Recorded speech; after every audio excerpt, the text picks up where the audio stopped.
ശ്രീമതി ജോളി ചെറിയത്ത്, ഇന്ന് 2 യുവ സംവിധായകർ ഈ ഹൈബ്രിഡ് കഞ്ചാവുമായി പിടികൂടപ്പെട്ട വിവരം താങ്കൾക്ക് അറിയാമല്ലോ. ഖാലിദ് റഹ്മാനും അഷ്റഫ് ഹംസയും. അവർ ഇത് ഉപയോഗിച്ചിരുന്നത് ഈ സംവിധായകനും ക്യാമറാമാനും ഒക്കെയായ സമീർ താഹിറിൻ്റെ ഫ്ലാറ്റിലാണ്. ആ ഫ്ലാറ്റ് കഴിഞ്ഞ 2-3 മാസമായിട്ട് എക്സൈസിൻ്റെ നിരീക്ഷണത്തിൽ പലരും അവിടെ വന്നു പോവുകയും ഒക്കെ ചെയ്യുന്നുണ്ട്. അവിടെ സ്ഥിരമായി ഇവരത് ഉപയോഗിക്കുന്നുണ്ട് എന്ന സംശയവും എക്സൈസിനുണ്ട്. ഈ 2 പേർ അല്ലെങ്കിൽ ഈ 3 പേർ അവർ ഇത് ഉപയോഗിക്കുന്ന ആൾക്കാരാണ് എന്ന് പറഞ്ഞിട്ടുണ്ട്. നേരത്തെ ഷൈൻ ടോൺ ചാക്കോയെ പിടിച്ചപ്പോഴും അല്ലെങ്കിൽ അദ്ദേഹത്തിനെ പോലീസ് അദ്ദേഹത്തെ ഹാജരാകാൻ പറഞ്ഞപ്പോൾ അദ്ദേഹവും ഷൈൻ ടോം ചാക്കോയും താൻ ലഹരി ഉപയോഗിക്കുന്ന ആളാണെന്ന് പറയുന്നുണ്ട്. ഇന്നിപ്പോൾ ലിബർട്ടി ബഷീർ പറയുന്നു സിനിമാ മേഖലയിൽ ലഹരി ഉപയോഗിക്കാത്ത ആൾക്കാർ വളരെ അപൂർവം ചിലരേ ഉള്ളൂ എന്ന്. അപ്പോൾ ഇതാണ് സിനിമയ്ക്കകത്ത് അതിൻ്റെ പിന്നാമ്പുറത്ത് നടക്കുന്നതെങ്കിൽ ഇതിനെതിരെ ഒരു നടപടി ആവശ്യമല്ലേ? അങ്ങനെ ഒരു നടപടി ഉണ്ടാകാത്തതിന് ഇവർക്ക് ഏതെങ്കിലും തരത്തിൽ ഇവർ സംരക്ഷിക്കപ്പെടുന്നുണ്ടോ?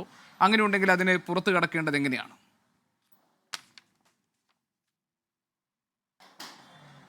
കുറച്ച് സമയം തരണം എൻ്റെ പോയിന്റ്സ് ഒന്ന് പറയാനായിട്ട്.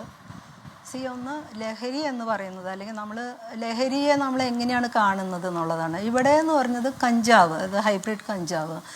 എനിക്കിതിനകത്തൊരു പ്രശ്നമുണ്ട്. അതായത് 1971 റിച്ചാർഡ് നിക്സൻ്റെ സമയത്ത് അവിടെയായിരുന്നു, അമേരിക്കയിലായിരുന്നു വാർ ഓൺ ഡ്രഗ്സ് എന്ന് പറഞ്ഞൊരു ക്യാമ്പയിൻ വരികയും ആ ക്യാമ്പയിൻ്റെ ഭാഗമായിട്ട് അത് അവരുടെ പ്രഷറിൻ്റെ ഭാഗമായിട്ട് ലോകരാജ്യങ്ങളെല്ലാവരും, പ്രത്യേകിച്ച് ഇന്ത്യ പോലെയുള്ള 3-4 ലോകരാജ്യങ്ങളെല്ലാവരും ആ ക്യാമ്പയിൻ ഏറ്റെടുക്കുകയാണ് ഉണ്ടായത്. അവിടെ സംഭവിക്കുന്നത് എന്താണെന്ന് വെച്ചാൽ സിന്തറ്റിക് ഡ്രഗിൻ്റെ കാറ്റഗറിയിൽ തന്നെയാണ് ഈ കഞ്ചാവിനെയും ഉൾപ്പെടുത്തിയെന്നുള്ളതിൻ്റെ ഒരു ദുരന്തമാണ് നമ്മളിപ്പോൾ അനുഭവിക്കുന്നത്. നമുക്ക് വേണമെങ്കിൽ ഒരു മോറൽ പൊസിഷൻ്റെ ഭാഗമായിട്ട് അയ്യോ കള്ള് അതൊന്നും പാടില്ല, അല്ലെങ്കിൽ ഇതിനെ മുഴുവനും അവരാണ് അരാജകത്വം ഉണ്ടാക്കുന്നത്, അവരാണ് പ്രശ്നക്കാർ എന്ന് ഒരു ഡയലോഗിൽ വേണമെങ്കിൽ പറഞ്ഞു വെക്കാം. കേൾക്കാമോ നിങ്ങൾക്ക്? കേൾക്കാമോ?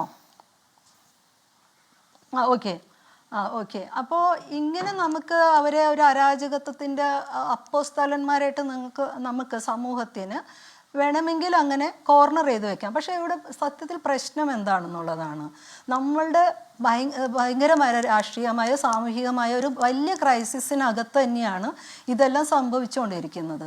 അപ്പോൾ ഇതിനെ അഡ്രസ്സ് ചെയ്യേണ്ട രീതി ഇതല്ല. ഇവിടെ ഇപ്പോൾ ഞാൻ ഈ വിഷയത്തിലേക്ക് ഫോക്കസ് ചെയ്ത് വരികയാണെങ്കിൽ 1.6 ഗ്രാം കഞ്ചാവ്, ഹൈബ്രിഡ് കഞ്ചാവ് അവരെ കയ്യിൽ നിന്ന് പിടിച്ചു എന്ന് പറയുന്നത്. ഇതിനകത്ത് എൻ്റെ ഏറ്റവും വലിയൊരു പ്രശ്നം എനിക്ക് ഫീൽ ചെയ്യുന്നത്, ഇവരേതെങ്കിലും തരത്തിലൊരു ആൻറ്റി സോഷ്യൽ ആക്ടിവിറ്റിയിലോ മറ്റു സാമൂഹ്യ ജീവിതത്തിന് ത്രെട്ട് ഉണ്ടാക്കുന്ന വിധത്തിലോ അല്ല ഇവരെ പിടിക്കപ്പെടുന്നത്. അവരുടെ പേഴ്സണൽ സ്പേസിൽ അവരുടെ ലിഷർ ടൈമിൽ അവരെന്തു ചെയ്യുന്നു എന്നുള്ളത് ഒബ്സർവ് ചെയ്യുന്നു എന്നുള്ളത് മാത്രമല്ല, അവരൊരു നട്ടപ്പാതിരിക്ക് പോയി അവരെ പൊക്കുകയാണ്, അങ്ങനെയാണൊക്കെ പറയുന്നത്, അവരെ പിടിക്കുന്നത്. അതിൽ തന്നെ ഒരു ഭയങ്കര വയലേഷൻ ഉണ്ട്. കാരണം അങ്ങനെയല്ല അതിൻ്റെ രീതികളൊന്നും. ഇനി അങ്ങനെയാണെങ്കിൽ തന്നെയും നമുക്ക് ഇതിനകത്ത് എന്ത് തരത്തിലാണ് ഇവരുടെ ഭാഗത്തു നിന്ന് ഒരു കുറ്റകൃത്യം, നിയമലംഘനമാണ് അതിനകത്ത്.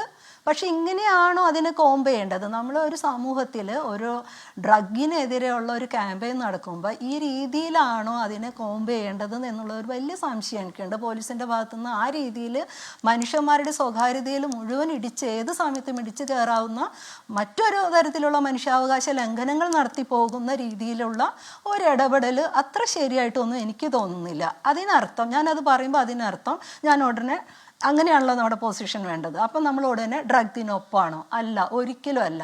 ഞാൻ ഡ്രഗിനൊപ്പം എന്ന് മാത്രമല്ല, ഇവിടെ ചെറിയ കുട്ടികൾ പോലെ ഉപയോഗിക്കുന്ന നമ്മളുടെ ഇപ്പോൾ ഉണ്ടല്ലോ പവർ ഡ്രിങ്ക്സ് എന്ന് പറഞ്ഞിട്ട്, അല്ലെങ്കിൽ ഫിസി ഡ്രിങ്ക്സ്, ഇതെല്ലാം 3 വയസ്സായ കുട്ടികൾ മുതൽ എല്ലാ കുട്ടികളും നമ്മളെ ഇൻ്റർനാഷണൽ സ്റ്റാൻഡേർഡിൻ്റെ ഒരു തരത്തിലുള്ള മെഷർമെൻറ്റ് ബാധകമല്ലാതെ ക്രൈറ്റീരിയ ബാധകമല്ലാതെ ഉൽപ്പാദിപ്പിക്കുന്ന എന്താണെങ്കിലും, അത് ജങ്ക് ഫുഡ് ആയിക്കോട്ടെ, ഡ്രിങ്ക്സ് ആയിക്കോട്ടെ, എന്ത് സാധനവും നമുക്ക് അതിനകത്ത് ഒരു ആശങ്കയുമില്ല. നമ്മുടെ കുഞ്ഞുമക്കളൊക്കെ ഇത് കുടിക്കുന്നതിൽ പെപ്സിയോ കോളയോ വാട്ടെവർ, ഇതിനകത്തൊന്നും ഒരു ആശങ്കയുമില്ല. പക്ഷെ അതേസമയം വളരെ ചെറിയത് വരുന്നു, 3.5 കോടി ജനങ്ങൾ, വളരെ ചെറിയ ആളുകളാണ് ഒരു സിനിമാ ലോകത്ത് വർക്ക് ചെയ്യുന്നത്. നിങ്ങൾ ഈ കോമ്പിങ്ങിൻ്റെ ഭാഗമാണെന്ന് പറഞ്ഞെങ്കിൽ എല്ലാ തരത്തിലുള്ള മേഖലയിലും, IT ആയിക്കോട്ടെ, എൻജിനീയറിംഗ് ആയിക്കോട്ടെ, ഈവൻ മെഡിക്കൽ ഫീൽഡായിട്ടെ, എവിടെ പോയാലും നിങ്ങൾക്ക് ആളുകളെ ഒരു 80% ആളുകളെ പൊക്കേണ്ടി വരും. ആ അർത്ഥത്തിൽ ഞാൻ പറയാം, പൊക്കുക എന്നുള്ള ഒരു അർത്ഥത്തിൽ. അപ്പം ഇവിടെ സിനിമയിലേക്ക് മാത്രം എന്തുകൊണ്ടാണ് ഈ ഫോക്കസ് ചെയ്യുന്നത് വെച്ചാൽ, അതൊരു ലുക്രേറ്റീവ് ഏരിയയാണ്, കാശ് ഒരുപാട് വരുന്ന ഏരിയയാണ്. മാത്രമല്ല ഒരുപാട് ചാനലുകൾക്ക് അതൊരു അന്നദാതാവാണ്. ഞാൻ അങ്ങനെ തന്നെ പറയാം. യൂട്യൂബ് ചാനൽ നടത്തുന്നവരെ സംബന്ധിച്ച് അതിൻ്റെ എല്ലാ തരത്തിലുള്ള ഇക്കിളികളെയും പൊലിപ്പിച്ച് കാണിക്കുന്നതിലൂടെ അവർ കണ്ടെത്തുന്ന ഒരു സന്തോഷമുണ്ട്. ഇത് വളരെ അൺഹെൽത്തി ആയിട്ടുള്ളൊരു മെത്തേഡാണ്. ഇതല്ല നമ്മൾ പ്രൊമോട്ട് ചെയ്യേണ്ടത്. നമുക്ക് നേരെ തിരിച്ച് ഇതിനോട് കൺസേൺ ഉണ്ടെങ്കിൽ ഇതല്ല ചെയ്യേണ്ടത് എന്നുള്ളൊരു അഭിപ്രായക്കാരി തന്നെയാണ് ഞാൻ. കാരണം ഇത് സിനിമയെ മാത്രം ക്രിമിനൽ വൽക്കരിച്ചുകൊണ്ട് സിനിമയ്ക്കകത്ത് വളരെ പ്രിവിലേജ്ഡ് ആയിട്ടുള്ള കുറച്ച് പേർക്ക്, സാമ്പത്തികമായിട്ട് അതിനുള്ള സാധ്യതയുള്ള കുറച്ച് പേർക്ക് അതങ്ങനെയുണ്ടെങ്കിൽ ആ പ്രൊഡക്ഷൻ്റെ അത് പ്രൊവൈഡ് ചെയ്യുന്ന ആളുകളുടെ മാത്രം ഭാരമാണ്, അത് ബാധ്യതയാണ്. അതല്ലാതെ സിനിമക്കാരെ മൊത്തം അടച്ചാക്ഷേപിച്ച് സിനിമ ഇതാണ്, സിനിമയുടെ പിന്നാമ്പുറം ഇതാണ്, സിനിമയിൽ ആണും പെണ്ണും ഇതാണ് എന്ന് പറയുന്നതിനോട് എനിക്ക് യാതൊരു യോജിപ്പില്ല. അതിലേറെ യോജിപ്പില്ലാത്തത് ഇത്തരത്തിലുള്ള പോലീസിന്റെ ഇടപെടലിനോട് ഒട്ടും യോജിപ്പില്ല. എന്ത് തരം ക്രൈമാണ് ഈ മനുഷ്യരുണ്ടാക്കിയത്? അതെനിക്ക് ഇതുവരെ മനസ്സിലായിട്ടില്ല.